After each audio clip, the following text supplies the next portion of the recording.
जय हिंद, वंदे मातरम। दोस्तों, स्वागत करता हूं आप सभी का आपके अपने परिवार दीक्षित एजुकेशन अड्डा पर। दोस्तों, एक बार फिर हाजिर हो चुका हूं लेकर आप सभी के लिए एकदम ब्रह्मास्त्र वाली क्लास। अगर आप दोस्तों 2023 में एसएससी जीडी का एग्जाम देने वाले हैं तो आप सभी के लिए क्लास ब्रह्मास्त्र वाली क्लास साबित होगी।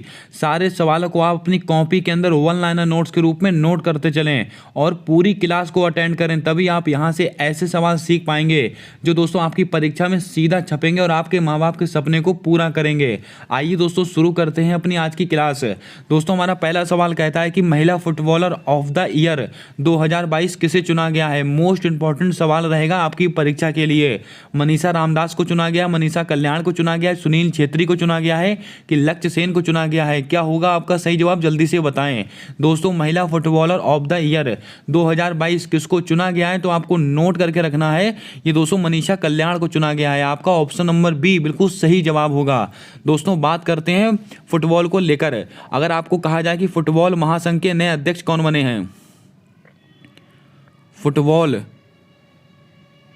महासंघ, दोस्तों फुटबॉल महासंघ इसके नए अध्यक्ष कौन बने हैं तो आपको नोट करके रखना है। मोस्ट इंपॉर्टेंट सवाल रहेगा आपकी परीक्षा के लिए। ये दोस्तों बने हैं कल्याण चौबे। कल्याण चौबे, इसको आप नोट करके रखें। दोस्तों, यहाँ पर एक नाम देके रखा हुआ है मनीषा रामदास। यह नाम भी बहुत ही महत्वपूर्ण है। अगर आपसे पूछा जाए महिला बैडमिंटन ऑफ द ईयर, महिला बैडमिंटन ऑफ द ईयर, महिला बैडमिंटन ऑफ द ईयर 2022 ये किसको चुना गया है। मनीषा रामदास को चुना गया है। और महिला फुटबॉलर ऑफ द ईयर किसको चुना गया है तो आप कहेंगे मनीषा कल्याण को। अब दोस्तों, आप इसको याद कैसे करेंगे। फुटबॉल महासंघ के नए अध्यक्ष कौन है, कल्याण चौबे जी हैं।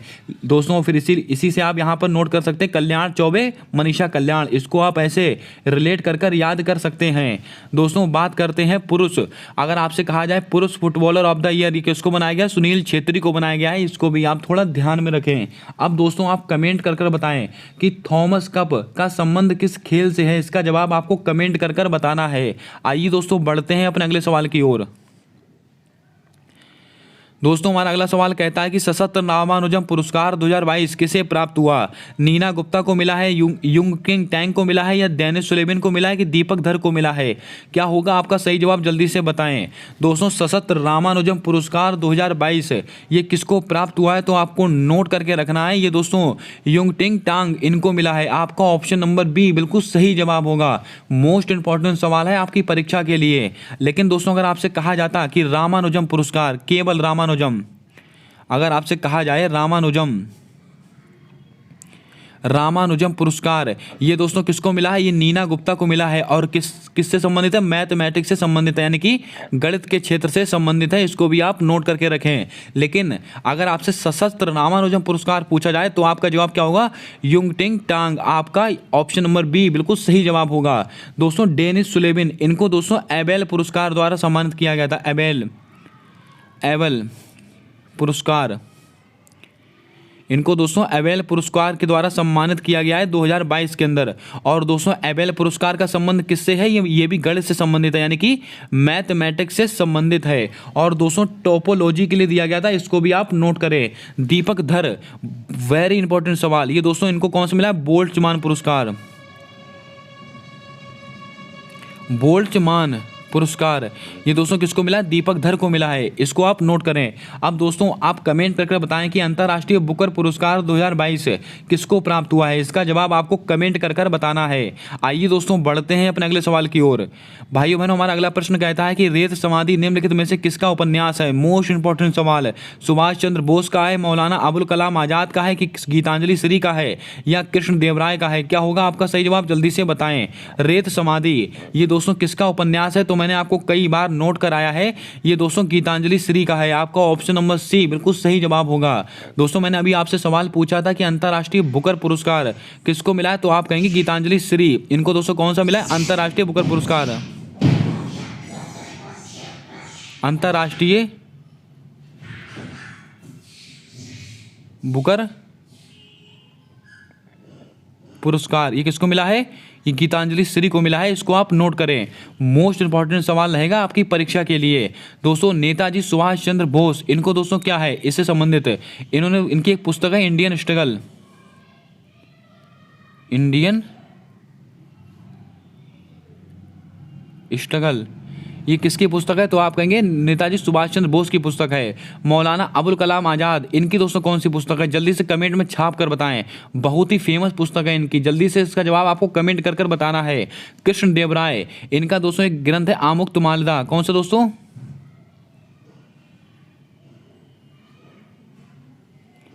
माल्यदा, ये दोस्तों किसका ग्रंथ है? ये कृष्ण देवराय जी का ग्रंथ है, इसको भी आप नोट करके रखें। दोस्तों मौलाना अबुल कलाम आज़ाद, इनकी दोस्तों कौन सी पुस्तक है? इंडिया विंग्स फ्रीडम, इंडिया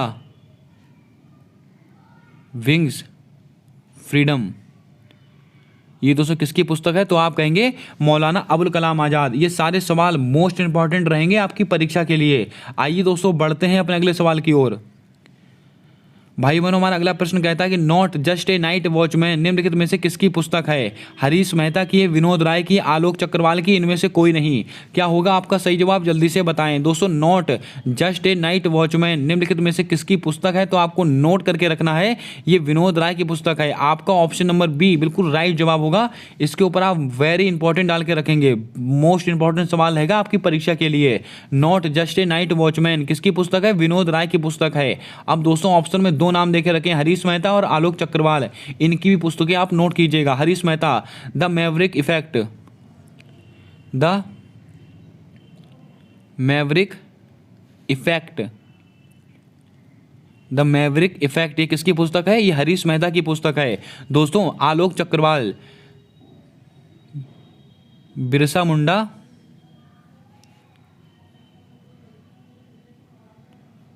जनजातीय नायक, जनजातीय नायक, ये दोस्तों किसकी पुस्तक है? तो आप कहेंगे आलोक चक्रवाल की पुस्तक है, इसको भी आप नोट कर लें। ये सारे सवाल अति महत्वपूर्ण हैं। दोस्तों जल्दी से वीडियो को लाइक कर दें और अपने दोस्तों तक जरूर शेयर कर दें।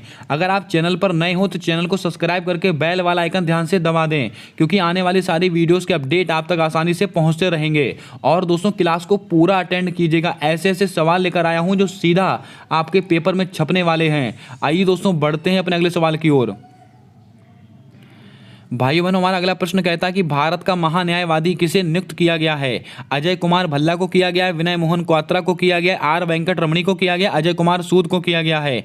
क्या होगा आपका सही जवाब? जल्दी से बताएं। ये चारों नाम अति महत्वपूर्ण है, हम चारों के बारे में चर्चा करेंगे। दोस्तों भारत का महान्यायवादी ये किसको नियुक्त किया गया है? तो आपको नोट करके रखना है, ये आर वेंकट रमणी को किया गया है। आपका ऑप्शन नंबर सी बिल्कुल सही जवाब होगा। दोस्तों भारत का महान्यायवादी, इससे संबंधित अनुच्छेद कौन सा है? तो आप कहेंगे आर्टिकल 76 यानी कि आर्टिकल 76। ये दोस्तों भारत के महान्यायवादी से संबंधित है। अगर आपसे प्रश्न में पूछा जाए कि भारत का जो महान्यायवादी होता है किसके प्रसाद पर्यंत कार्य करता है, तो आप कहेंगे राष्ट्रपति। दोस्तों किसके? राष्ट्रपति के प्रसाद पर्यंत कार्य करता है, इसको भी आप नोट करके रखें। ये सवाल मोस्ट इंपॉर्टेंट रहेगा आपकी परीक्षा के लिए। अजय कुमार भल्ला ये दोस्तों कौन है? गृह सचिव है हमारे, गृह सचिव। गृह सचिव कौन है? अजय कुमार भल्ला। विनय मोहन क्वात्रा दोस्तों कौन है? ये विदेश सचिव हैं। ये सब सवाल आप नोट कीजिएगा, विदेश, ये दोस्तों विदेश सचिव हैं हमारे। अब दोस्तों बात करें अगर अजय कुमार सूद, ये कौन है दोस्तों? भारत के प्रधान वैज्ञानिक सलाहकार। कौन दोस्तों? प्रधान वैज्ञानिक सलाहकार, इसको आप नोट कर लें। अब दोस्तों आप कमेंट करके बताएं कि भारत के मुख्य आर्थिक सलाहकार, भारत के मुख्य आर्थिक सलाहकार कौन है? इसका जवाब आपको कमेंट कर बताना है। आइए दोस्तों बढ़ते हैं अपने अगले प्रश्न की ओर। दोस्तों यहाँ पर सवाल एक है, लेकिन दोस्तों मैं ऑप्शन के थ्रू आपको 5 से 6 सवाल बताने का प्रयास कर रहा हूँ, जिससे कि दोस्तों ज़्यादा से ज़्यादा कंटेंट आपको प्राप्त हो सके। दोस्तों सीमा दर्शन योजना का संबंध किस राज्य से है? एक योजना का सवाल आपके पेपर में आना तय है। हिमाचल प्रदेश, गुजरात, छत्तीसगढ़, कर्नाटक। क्या होगा आपका सही जवाब? जल्दी से बताएं। दोस्तों सीमा दर्शन योजना, इसका संबंध किस राज्य से है? तो आपको नोट करके रखना है, इसका संबंध है गुजरात से। आपका ऑप्शन नंबर बी बिल्कुल सही जवाब होगा। इसके ऊपर आप स्टार लगाएं, मोस्ट इंपॉर्टेंट सवाल है। दोस्तों छत्तीसगढ़, छत्तीसगढ़ की दोस्तों एक योजना है मातृत्व मातृत्व शक्ति योजना, ये दोस्तों किसकी योजना है? ये छत्तीसगढ़ की योजना है, इसको भी आप नोट करें। कर्नाटक दोस्तों विनय समरस योजना, विनय समरस योजना, इसका संबंध दोस्तों किससे? कर्नाटक से है, इसको भी आप नोट करके रखें। और दोस्तों मैंने कर्नाटक की एक योजना आपको और बताई थी कल, कौन सी? काशी रथ यात्रा, इसको भी आप नोट करके रखें। अब आप कमेंट करके बताएं कि एक विधायक एक पेंशन योजना का संबंध किस राज्य से है। ये दोस्तों सवाल मैंने आपको कल पढ़ाया था, इसका जवाब आपको कमेंट में छाप कर बताना है। आइए दोस्तों बढ़ते हैं अपने अगले सवाल की ओर।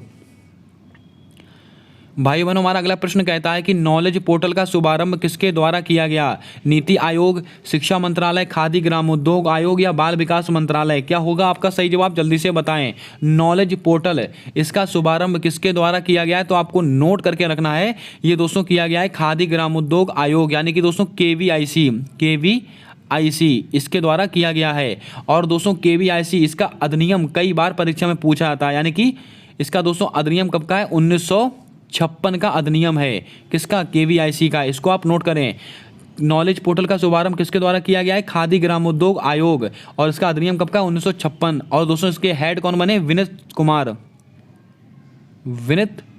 कुमार, ये दोस्तों मैंने आपको कल ही नोट कराया है, विनीत कुमार इसके हेड बने हैं, इसको भी आप नोट करें। अब दोस्तों बात करते हैं नीति आयोग, आपकी परीक्षा में आने वाला सवाल होगा। इसकी स्थापना कब हुई है? 1 जनवरी 2015 इसकी स्थापना हुई है। और इसके अध्यक्ष कौन होते हैं? स्वयं हमारे प्रधानमंत्री जी इसके अध्यक्ष हैं, यानी कि इसके अध्यक्ष कौन होते हैं? प्रधानमंत्री जी। इसके दोस्तों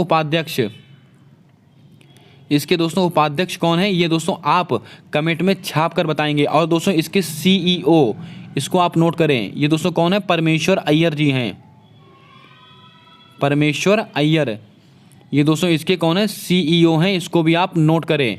और दोस्तों आपको बता दें, नीति आयोग इसके द्वारा एक पोर्टल लॉन्च किया गया है, मोस्ट इंपॉर्टेंट पोर्टल है, जल्दी से कमेंट करके बताएं उस पोर्टल का नाम क्या है। और इसके उपाध्यक्ष कौन है? सुमन बेरी, इसको आप नोट करें, सुमन बेरी इसके दोस्तों उपाध्यक्ष हैं। उस पोर्टल का नाम क्या है? जल्दी से उसका जवाब आपको कमेंट कर छाप कर बताना है। आइए दोस्तों बढ़ते हैं अपने अगले सवाल की ओर। दोस्तों हमारा अगला सवाल है पॉलिटी का, एकदम लल्लन टॉप सवाल है कि राष्ट्रपति के अध्यादेश से संबंधित अनुच्छेद कौन सा है। दोस्तों राष्ट्रपति से संबंधित एक सवाल आना आपकी परीक्षा में तय है, क्योंकि आप सब जानते हैं कि अभी हाल ही में राष्ट्रपति के चुनाव संपन्न हुए हैं। और दोस्तों देश की पहली आदिवासी महिला द्रौपदी मुर्मू जी को हमारा राष्ट्रपति चुना गया है, इसीलिए वहां से सवाल बनने की प्रबल संभावना रहेगी। राष्ट्रपति के अध्यादेश से संबंधित अनुच्छेद कौन सा है? अनुच्छेद 213, अनुच्छेद 123, अनुच्छेद 153, अनुच्छेद 165। चारों अनुच्छेद मोस्ट इंपॉर्टेंट अनुच्छेद है, हम चारों के बारे में चर्चा करेंगे। दोस्तों राष्ट्रपति के अध्यादेश से संबंधित अनुच्छेद कौन सा है? तो आपको मोस्ट इंपॉर्टेंट में याद रखना है अनुच्छेद 123। आपको ऑप्शन नंबर बी बिल्कुल सही जवाब होगा, इसके ऊपर आप स्टार लगाकर इसको नोट करें। अब बात करते हैं अनुच्छेद 213, ये दोस्तों किसका? राज्यपाल का अध्यादेश, इसको आप नोट करें, राज्यपाल का अध्यादेश। दोस्तों राष्ट्रपति का अध्यादेश किसके अंदर है? अनुच्छेद 123 में, और राज्यपाल का अनुच्छेद 213 में। दोस्तों बहुत ही कंफ्यूजिंग भरा सवाल है, इसको आप थोड़ा सीरियसली नोट कीजिएगा। 123 यानी कि जो कम वाला है वो किसमें होगा? राष्ट्रपति में, और 213 राज्यपाल का अध्यादेश है। दोस्तों भारत का एक राज्यपाल होगा, ये कौन सा अनुच्छेद कहता है? अनुच्छेद 153। भारत का एक राज्यपाल होगा, ये दोस्तों अनुच्छेद 153 कहता है। दोस्तों अनुच्छेद 165 इसका संबंध किससे? मोस्ट इंपॉर्टेंट सवाल रहेगा। महाधिवक्ता, राज्य का सबसे बड़ा वकील, महाधिवक्ता, ये दोस्तों कौन है? ये दोस्तों अनुच्छेद 165 के अंतर्गत आता है। अगर आपसे प्रश्न में कहा जाए कि महाधिवक्ता किसके प्रसाद पर्यंत कार्य करता, तो आप कहेंगे राज्यपाल। इस सवाल को आप मोस्ट इंपॉर्टेंट में नोट करेंगे, राज्यपाल के प्रसाद पर्यंत कार्य करता है। और दोस्तों महान्यायवादी किसके अंतर्गत कार्य करता है? राष्ट्रपति के। इन दोनों सवालों को आप ध्यान में रखें। आइए बढ़ते हैं अपने अगले प्रश्न की ओर। भाई बहनों हमारा अगला प्रश्न कहता है कि मेजर ध्यानचंद खेल रत्न पुरस्कार 2022 किसे दिया गया? नीरज चोपड़ा, मीराबाई चानू, शरत कमल अंचता या निखत जरीन? क्या होगा आपका सही जवाब? जल्दी से बताएं। दोस्तों खेल के क्षेत्र में सर्वश्रेष्ठ सम्मान कौन सा? मेजर ध्यानचंद खेल रत्न पुरस्कार। इसका पुराना नाम क्या था? राजीव गांधी खेल रत्न पुरस्कार। अब दोस्तों कमेंट में जल्दी से छाप कर बताएं इसकी धनराशि कितनी है जो दोस्तों विजेता को दी जाती है। आपको दोस्तों बता दें मेजर ध्यानचंद खेल रत्न पुरस्कार पुरस्कार किसको दिया गया? ये शरद कमल अंचिता को दिया गया है। आपका ऑप्शन नंबर सी बिल्कुल सही जवाब होगा। और दोस्तों ये किससे संबंधित है? Table tennis. मोस्ट इंपॉर्टेंट सवाल, टेबल टेनिस, इनका संबंध किस खेल से? ये टेबल टेनिस से संबंधित हैं। और दोस्तों इन्होंने कॉमनवेल्थ गेम में सर्वाधिक पदक जीते हैं। अगर आपसे सवाल पूछा जाए कि कॉमनवेल्थ गेम के अंदर सर्वाधिक पदक जीतने वाला खिलाड़ी कौन सा है, तो आप कहेंगे शरद कमल अंचिता। किस खेल से संबंधित है? Table tennis. और दोस्तों जो समापन कार्यक्रम था उसके अंदर निखत जरीन और शरद कमल अंचिता, ये दोस्तों कौन थे? ध्वजवाहक थे कॉमनवेल्थ गेम के अंदर, जो कि दोस्तों बर्मिंघम में कंप्लीट हुआ है। आप सबको रटा हुआ होगा ये सब सवाल है। दोस्तों जल्दी से आप कमेंट करके बताएं जो मैंने सवाल आपसे अभी पूछा हुआ है। अब दोस्तों बात करते हैं मीराबाई चानू, इनका संबंध किससे है? तो आप कहेंगे ये वेट लिफ्टिंग से संबंधित हैं। कहाँ की रहने वाली हैं? मणिपुर की रहने वाली हैं। और दोस्तों इन्होंने 49 किलोग्राम की कैटेगरी के अंदर, कैटेगरी मोस्ट इंपॉर्टेंट रहेगी, 49 किलोग्राम की कैटेगरी के अंदर इन्होंने क्या किया है? कॉमनवेल्थ गेम के अंदर गोल्ड मेडल जीता है। इसको आप नोट करें। आइए दोस्तों बढ़ते हैं अपने अगले सवाल की ओर। दोस्तों कमेंट में छाप कर बताइएगा कि मेजर ध्यानचंद खेल रत्न पुरस्कार इसकी धनराशि कितनी है। मैंने आपसे सवाल पूछा है, मोस्ट इंपॉर्टेंट सवाल है। हमारा अगला सवाल कहता है कि वाराणसी और किसके बीच में नदी क्रूज सेवा शुरू हुई है? लगाइएगा स्टार, आपकी परीक्षा वाला सवाल। दोस्तों वाराणसी और किस देश के बीच में सबसे बड़ी, विश्व की सबसे बड़ी नदी क्रूज सेवा, इसका शुभारंभ हुआ है? लखनऊ, कोलकाता, चेन्नई, डिब्रूगढ़। क्या होगा आपका सही जवाब? जल्दी से बताएं। ये मोस्ट इंपॉर्टेंट सवाल है आपकी परीक्षा के लिए। दोस्तों वाराणसी और किसके बीच में नदी क्रूज सेवा, इसका शुभारंभ हुआ है? तो आपको नोट करके रखना है वाराणसी और डिब्रूगढ़। ये कहां पर है? असम। ये दोस्तों कहां पर है? ये असम में स्थित है। इसको भी आप नोट करें। दोस्तों वाराणसी और डिब्रूगढ़ के बीच में विश्व की सबसे बड़ी नदी क्रूज सेवा का शुभारंभ हुआ है 2022 के अंदर। ये सवाल आप नोट करके रखें, मोस्ट इंपॉर्टेंट सवाल है। दोस्तों बात करते हैं चेन्नई, यहां पर दोस्तों क्या हुआ है? तो आप सबको पता है 44वां शतरंज ओलंपियाड, 44वां शतरंज ओलंपियाड, इसका दोस्तों आयोजन कहां पर हुआ है? चेन्नई में हुआ है। और दोस्तों इसका विजेता कौन है? जल्दी से कमेंट में छाप कर बताएं। मैंने आपसे सवाल पूछा था कि राजीव गांधी खेल रत्न पुरस्कार, इसकी धनराशि कितनी है? आप नोट कर लें। ये दोस्तों कितनी होती है? 25 लाख रुपए। इकाई, दहाई, सैकड़ा, हजार, 10,000, लाख, 10 लाख, 25 लाख रुपए दोस्तों इसकी राशि होती है। इसको भी आप नोट करके रखें। आइए दोस्तों बढ़ते हैं अपने अगले सवाल की ओर। दोस्तों हमारा अगला प्रश्न कहता है कि भारत का पहला मल्टी लॉजिस्टिक पार्क कहाँ बनेगा? हैदराबाद, चेन्नई, मुंबई, कोलकाता। क्या होगा आपका सही जवाब? जल्दी से बताएं। भारत का पहला है, इसीलिए मोस्ट इंपॉर्टेंट है। दोस्तों भारत का पहला मल्टी लॉजिस्टिक पार्क ये दोस्तों कहाँ पर बनेगा? तो आपको नोट करके रखना है, ये चेन्नई के अंदर बनेगा। आपका ऑप्शन नंबर बी बिल्कुल सही जवाब होगा। दोस्तों भारत, अब आपको बताते हैं मल्टी लॉजिस्टिक पार्क, जो हमारे बजट के अंदर दोस्तों कितने मल्टी लॉजिस्टिक पार्क की बात कही गई है? 4 मल्टी लॉजिस्टिक पार्क बनाने की बात की गई है। मोस्ट इंपॉर्टेंट सवाल है। और दोस्तों कितनी वंदे भारत ट्रेनें चलाई जाएंगी? 400 वंदे भारत ट्रेनें चलाई जाएंगी। ये ऐसा दोस्तों बजट के अंदर बोला गया है।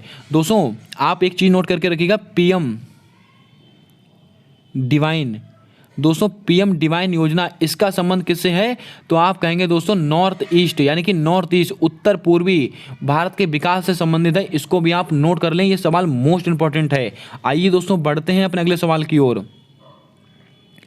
दोस्तों हमारा अगला सवाल कहता है कि 17वां प्रवासी भारतीय दिवस 2022 आयोजित हुआ। मोस्ट इंपॉर्टेंट सवाल, इंदौर, बुरहानपुर, मंडला, चंबा। क्या होगा आपका सही जवाब? जल्दी से बताएं। दोस्तों 17वां भारतीय प्रवासी दिवस 2022, इसका आयोजन कहां पर हुआ है? इंदौर, बुरहानपुर, मंडला या चंबा? दोस्तों आपको बता दें 17वां प्रवासी भारतीय दिवस 2022, इसका आयोजन कहां पर हुआ है? तो आपको नोट करके रखना है, ये इंदौर में हुआ है। आपका ऑप्शन नंबर ए बिल्कुल सही जवाब होगा। अब बात करते हैं इंदौर को लेकर। यहां से दोस्तों 2 से 4 सवाल आपको मोस्ट इंपॉर्टेंट में याद रखने हैं। एक तो यही सवाल हो गया कि 17वां भारतीय प्रवासी दिवस कहां पर होगा? इंदौर में। अब दोस्तों बात करते हैं पहली वाटर प्लस सिटी। अगर आपसे कहा जाए पहली वाटर प्लस सिटी, दोस्तों पहली वाटर प्लस सिटी कौन सी है? इंदौर। अगर आपसे कहा जाए 1 लाख, मोस्ट इंपॉर्टेंट सवाल, 1 लाख से अधिक आबादी वाला सबसे स्वच्छ शहर, 1 लाख से अधिक आबादी वाला सबसे स्वच्छ शहर, ये दोस्तों कौन सा है? ये इंदौर है। अगर आपसे 1 लाख से कम आबादी वाला पूछे, ये सवाल भी आप नोट कर लें, अगर 1 लाख से कम आबादी वाला सबसे स्वच्छ शहर कौन सा? तो आप कहेंगे पंचगनी। और ये कहाँ पर स्थित है, ये महाराष्ट्र में स्थित है। कहाँ पर, महाराष्ट्र में, इसको भी आप नोट करें। अगर आपसे सवाल पूछा जाए पहली डिजिटल एड्रेस वाली सिटी कौन सी है, ये भी इंदौर ही है। इतने सवाल आपको नोट करके रखने हैं। एक बार फिर से रिवाइज कीजिएगा। 17वां प्रवासी भारतीय दिवस कहाँ पर होगा, इंदौर में। पहली वाटर प्लस सिटी कौन सी है, इंदौर। 1 लाख से अधिक आबादी वाला सबसे स्वच्छ शहर कौन सा, इंदौर। और पहली डिजिटल एड्रेस सिटी कौन सी है, इंदौर। और दोस्तों 1 लाख से अधिक आबादी वाला स्वच्छ शहर इंदौर है, और 1 लाख से कम वाला कौन है, पंचगनी, महाराष्ट्र। दोस्तों बुरहानपुर, दोस्तों भारत का पहला हर घर जल वाला प्रमाणन जिला कौन सा है, बुरहानपुर है। इसको आप नोट करें। आइए दोस्तों बढ़ते हैं अपने अगले सवाल की ओर। देखते हैं हमारा अगला सवाल क्या है। दोस्तों हमारा अगला सवाल कहता है कि सिक्किम को अलग से राज्य का दर्जा कब दिया गया, 13वें संविधान संशोधन के द्वारा, 36वें संविधान संशोधन के द्वारा, 56वें संविधान संशोधन के द्वारा, या 89वें संविधान संशोधन के द्वारा। ये चारों सवाल मोस्ट इंपॉर्टेंट रहेंगे आपकी परीक्षा के लिए। दोस्तों सिक्किम को अलग से राज्य का दर्जा कब दिया गया था, तो आपको नोट करके रखना है। ये 36वें संविधान संशोधन के द्वारा दिया गया था, इसको आप नोट करके रखें। दोस्तों बात करते हैं ऑप्शंस को लेकर। 13वां संविधान संशोधन, इसमें दोस्तों क्या होता है, नागालैंड।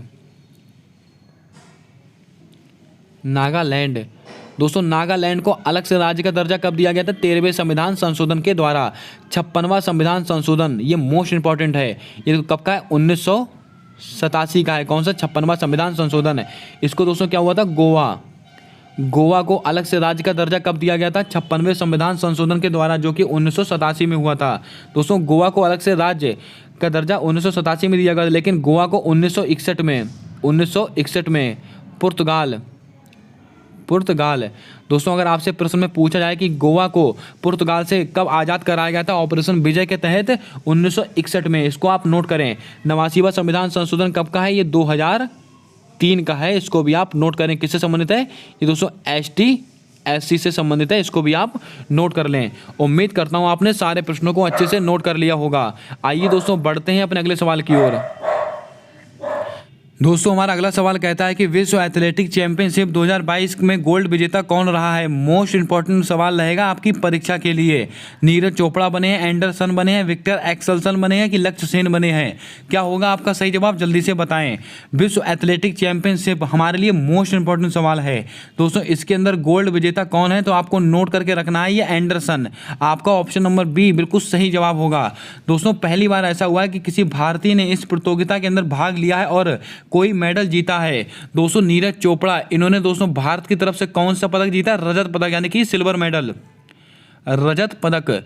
विश्व एथलेटिक चैंपियनशिप 2022, इसके अंदर नीरज चोपड़ा ने दोस्तों रजत पदक जीता था, और दोस्तों गोल्ड किसने जीता था, एंडरसन ने। अब सवाल बनता है कि यह प्रतियोगिता कहां पर आयोजित हुई थी, तो आपको नोट करके रखना है, USA, यानी कि अमेरिका में। लेकिन दोस्तों अमेरिका का एक स्थान है यूजीन, इसको भी आप नोट करके रखें, क्योंकि यह प्रतियोगिता यहाँ पर आयोजित हुई थी, कहाँ पर, यूजीन में। और इस प्रतियोगिता के अंदर पहले स्थान पर कौन सा देश रहा था, ये दोस्तों अमेरिका ही रहा था। इसको भी आप नोट करके रखें। उम्मीद करता हूँ दोस्तों आपने सारे सवालों को अच्छे से नोट कर लिया होगा। आइए दोस्तों बढ़ते हैं अपने अगले सवाल की ओर। भाई बहनों हमारा अगला सवाल कहता है कि उद्देश्य प्रस्ताव को कब लागू किया गया, लगाइएगा स्टार। मोस्ट इंपॉर्टेंट सवाल है, मोस्ट रिपीटेड सवाल है। 9 दिसंबर 1946, 13 दिसंबर 1946, 22 जनवरी 1947, 22 जुलाई 1947। क्या होगा आपका सही जवाब, जल्दी से बताएं। उद्देश्य प्रस्ताव को कब लागू किया गया था, तो आपको नोट करके रखना है, ये दोस्तों 22 जनवरी 1947। आपका ऑप्शन नंबर सी बिल्कुल सही जवाब होगा। दोस्तों अगर आपसे कहा जाता कि उद्देश्य प्रस्ताव को पारित कब किया गया, उद्देश्य प्रस्ताव को दोस्तों पारित कब किया गया, तो आपका जवाब हो जाता 13 दिसंबर 1946। लेकिन हमसे सवाल क्या पूछा गया कि उद्देश्य प्रस्ताव को स्वीकार कब किया गया, यानी कि लागू कब किया गया, तो आप कहेंगे 22 जनवरी 1947। इसको आप नोट करके रखें। दोस्तों 9 दिसंबर 1946 इसको क्या हुआ था, संविधान सभा की पहली बैठक हुई थी। अगर आपसे कहा जाए संविधान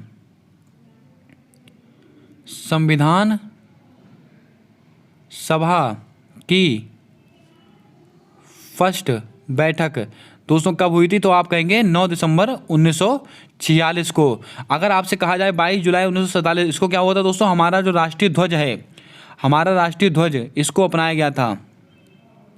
हमारा राष्ट्रीय ध्वज, इसको दोस्तों अपनाया गया था। इसको आप नोट करके रखें। ये सारे सवाल कई बार परीक्षाओं में रिपीट हुए सवाल हैं। सारे सवालों को अपनी कॉपी के अंदर आप 1 लाइनर नोट्स के रूप में नोट करके रखें। आइए दोस्तों बढ़ते हैं अपने अगले सवाल की ओर। भाई बहनों, आज का हमारा अगला सवाल कहता है कि उज्ज्वला योजना 2.0 का शुभारंभ कहाँ से हुआ है? बलिया, महोबा, गोरखपुर, सिद्धार्थनगर। क्या होगा आपका सही जवाब? जल्दी से बताएं। उज्ज्वला योजना 2.0 इसका शुभारंभ दोस्तों कहाँ से हुआ है? तो आपको ध्यान में रखना है, ये महोबा उत्तर प्रदेश। आपका ऑप्शन नंबर बी बिल्कुल सही जवाब होगा। दोस्तों उज्ज्वला योजना, इसका संबंध दोस्तों किससे है? घर घर एलपीजी गैस कनेक्शन को पहुँचाना, इसका यही उद्देश्य था। और दोस्तों उज्ज्वला योजना 2.0 इसका शुभारंभ कहाँ से हुआ है? महोबा उत्तर प्रदेश। कहाँ से दोस्तों? महोबा उत्तर प्रदेश। इसकी तारीख भी याद रखेंगे आप, 10 अगस्त 2021 है। दोस्तों उज्ज्वला योजना 2.0 ये योजना का संबंध किससे है? महोबा उत्तर प्रदेश से प्रारंभ हुई थी। और दोस्तों वर्ष कौन सा है? 10 अगस्त 2021 है। अगर आपसे कहा जाए उज्ज्वला योजना फर्स्ट, दोस्तों उज्ज्वला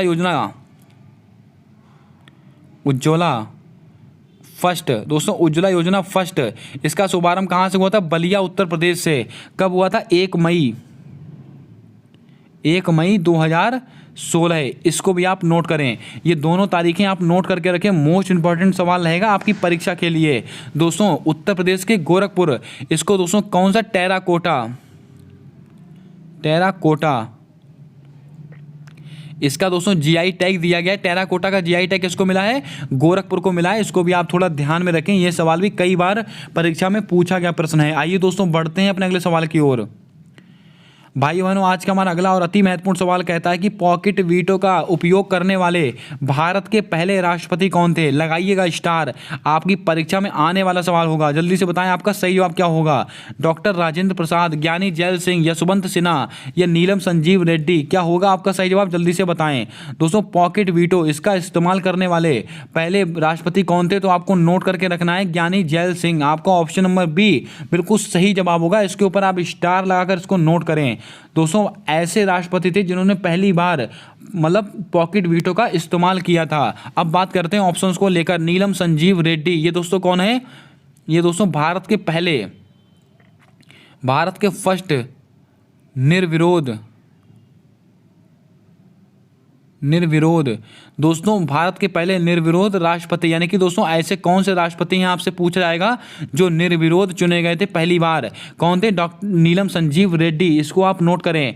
यशवंत सिन्हा, दोस्तों अगर आपसे कहा जाए द्रौपदी मुर्मू जी किसको हराकर दोस्तों राष्ट्रपति बनी, तो आप कहेंगे यशवंत सिन्हा को। इसको भी आप नोट करके रखें। अब आप कमेंट करके बताएं कि भारत के उपराष्ट्रपति दोस्तों किसको हराकर उपराष्ट्रपति बने हैं? इसका जवाब आपको कमेंट कर कर बताना है। आइए दोस्तों बढ़ते हैं अपने अगले सवाल की ओर।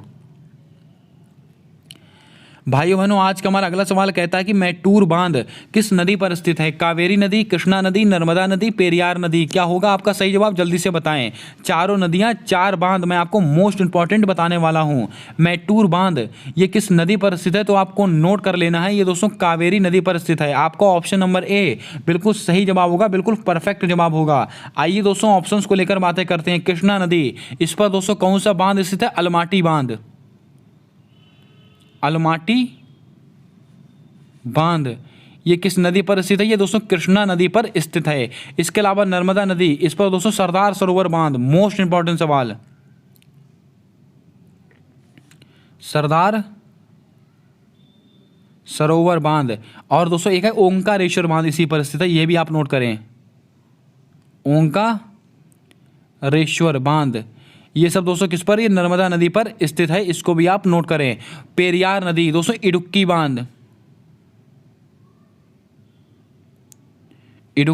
बांध ये किस नदी पर स्थित है? तो आप कहेंगे पेरियार नदी पर स्थित है। अब आप कमेंट करके बताएं कि शिव समुद्रम जलप्रपात यह किस नदी पर स्थित है? इसका जवाब आपको कमेंट कर छाप कर बताना है। आइए दोस्तों बढ़ते हैं अपने अगले सवाल की ओर। भाई बहनों, आज का हमारा अगला प्रश्न कहता है कि तराइन का द्वितीय युद्ध किस वर्ष से संबंधित है? कई बार परीक्षाओं में रिपीट होते हैं ये सब सवाल। 1556, 1761, 1191, 1192। क्या होगा आपका सही जवाब? जल्दी से बताएं।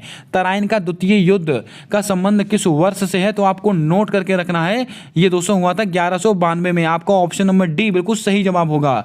किसके किसके बीच में हुआ था? पृथ्वीराज चौहान, मोहम्मद गौरी। पृथ्वीराज वर्सेस मोहम्मद गौरी, इनके बीच में हुआ था। दोस्तों आपको बता दें तराइन का प्रथम युद्ध जो तराइन का प्रथम युद्ध हुआ था वो दोस्तों कब हुआ था 1191 में, और तराइन का द्वितीय युद्ध कब हुआ था 1192 में।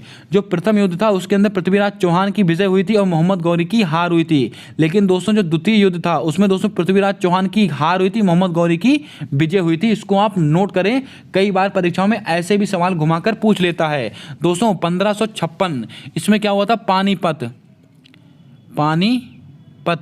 पानीपत का अगर आपसे कहा जाए सेकेंड युद्ध कब हुआ था 1556 में, और पानीपत का तृतीय युद्ध ये कब हुआ था 1761 में। अब आप कमेंट करके बताएं कि पानीपत का प्रथम युद्ध कब हुआ था। इसका जवाब आपको कमेंट कर छाप कर बताना है। आइए दोस्तों बढ़ते हैं आज के अगले और अंतिम सवाल की ओर। भाइयों बहनों, आज का हमारा अगला प्रश्न कहता है कि जपोरोजिया परमाणु संयंत्र कहाँ पर स्थित है। लगाइएगा स्टार, आपकी परीक्षा के लिए मोस्ट इंपॉर्टेंट सवाल रहेगा आपकी परीक्षा के लिए। दोस्तों जपोरोजिया परमाणु संयंत्र कहाँ पर स्थित है, रूस, यूक्रेन, अमेरिका, कनाडा। क्या होगा आपका सही जवाब, जल्दी से बताएं। दोस्तों आपको बता दें जपोरोजिया परमाणु संयंत्र ये कहाँ पर स्थित है, तो आपको नोट कर लेना है, ये दोस्तों यूक्रेन में स्थित है। आपका ऑप्शन नंबर बी बिल्कुल राइट और परफेक्ट जवाब होगा। दोस्तों आप सब जानते हैं कि रूस यूक्रेन संकट के बीच में ये परमाणु संयंत्र कितना ज़्यादा चर्चा का विषय बना रहा था, इसको आप नोट करके रखें। अब आप दोस्तों कमेंट में छाप कर बताएं कि यूक्रेन में फंसे भारतीयों को वापस लाने के लिए भारत सरकार के द्वारा कौन सा ऑपरेशन चलाया गया, कौन सा ऑपरेशन चलाएगा, इसका जवाब आपको कमेंट कर बताना है। अब दोस्तों कुछ महत्वपूर्ण जानकारी देता हूं यूक्रेन से संबंधित, इसको आप नोट करके रखेंगे। यूक्रेन की राजधानी दोस्तों कौन सी है, कीव। ये किसकी राजधानी, यूक्रेन। और दोस्तों इसके राष्ट्रपति दोस्तों कौन है, इसके जेलेंस्की इसके राष्ट्रपति हैं दोस्तों, जिनको दोस्तों लिबर्टी पुरस्कार द्वारा भी सम्मानित किया गया, किसको, जेलेंस्की को। और पर्सन ऑफ द ईयर किसको चुना गया, ये जेलेंस्की को ही चुना गया, इसको भी आप नोट करें। ये दोनों सवाल, लिबर्टी पुरस्कार किसको मिला है, जेलेंस्की को मिला है, और पर्सन ऑफ द ईयर किसको चुना गया है, जेलेंस्की को। और यूक्रेन की राजधानी कौन सी है, कीव।